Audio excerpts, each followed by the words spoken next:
বাংলাদেশের জাতীয় দলের টেস্ট সিরিজের শেষ ম্যাচ চলছে ভারতের বিপক্ষে। এর মধ্যে বাংলাদেশ ক্রিকেট বোর্ড বিসিবি আজ রোববার টি-20 সিরিজের জন্য 15 সদস্যের দল ঘোষণা করেছে। ঘোষিত এই দলে ফিরেছেন মেহেদী হাসান মিরাজ। তাছাড়া দলে জায়গা পেয়েছেন স্পিনার রাকিবুল হাসান ও ওপেনার পারভেজ হোসেন ইমন। উল্লেখযোগ্যভাবে অফ স্পিনার রাকিবুল এবারই প্রথম জাতীয় দলে ডাক পেয়েছেন।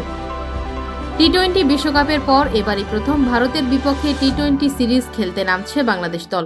তবে এই দলে অনুপস্থিত থাকছেন সাকিব আল হাসান। কিছুদিন আগে সাকিব নিজেই টি-20 ফরম্যাট থেকে সরে দাঁড়ানোর ঘোষণা দিয়েছেন। যদিও সাকিব দলে নেই, তবুও আরেক অভিজ্ঞ খেলোয়াড় মাহমুদুল্লাহ রিয়াদ তার জায়গা ধরে রেখেছেন। সম্প্রতি বাংলাদেশ হাই পারফরম্যান্স দলের হয়ে অস্ট্রেলিয়ার টপ এন্ড সিরিজে দুর্দান্ত পারফর্ম করেন রাকিবুল হাসান ও পারভেজ হোসেন ইমন। পাকিস্তান শাহিনস এবং বিগ ব্যাশ দলগুলোর বিপক্ষে হওয়া এই টুর্নামেন্ট বাংলাদেশ দল ফাইনাল পর্যন্ত পৌঁছেছিল। সেই সিরিজে তাদের ধারাবাহিক ভালো পারফর্মের ফলস্বরূপ দুজনেই জাতীয় দলে জায়গা পেয়েছেন। পেস বোলিং বিভাগেও ফিরেছেন শরীফুল ইসলাম, যিনি ইনজুরির কারণে ভারতের বিপক্ষে টেস্ট সিরিজ মিস করেছিলেন।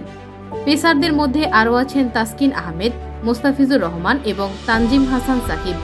অনূর্ধ্ব-19 বিশ্বকাপ জয়ী রাকিবুল হাসান এবারই প্রথম জাতীয় দলের সুযোগ পেয়েছেন।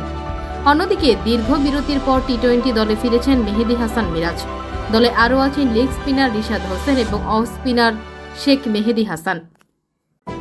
ব্যাটিং লাইন আপে আছেন অধিনায়ক নাজমুল হোসেন শান্ত, লিটন দাস, মাহমুদুল্লাহ রিয়াদ, তানজিদ হাসান তামিম, তাওহিদ হৃদয়, জাকির আলী অনিক এবং পারভেজ হোসেন ইমন। দলটি ভারসাম্যপূর্ণ এবং বেশ কিছু তরুণ খেলোয়াড়দের সুযোগ দেওয়া হয়েছে, যারা নিজেদের প্রমাণ করার জন্য মুখিয়ে আছেন। বাংলাদেশ দল নাজমুল হোসেন শান্ত, অধিনায়ক লিটন কুমার দাস, পারভেজ হোসেন ইমন, তানজিদ হাসান তামিম, তাওহিদ হৃদয়, জাকির আলী অনিক, মাহমুদুল্লাহ রিয়াদ, শেখ মেহেদী হাসান, রিশাদ হোসেন, তাসকিন আহমেদ, মোস্তাফিজুর রহমান, শরীফুল ইসলাম, তানজিম হাসান সাকিব, রাকিবুল হাসান, মেহেদী হাসান মিরাজ। বাংলাদেশ দল ভারতের বিপক্ষে এই সিরিজ দিয়ে নিজেদের সাম্প্রতিক ফর্ম প্রমাণ করতে চায়।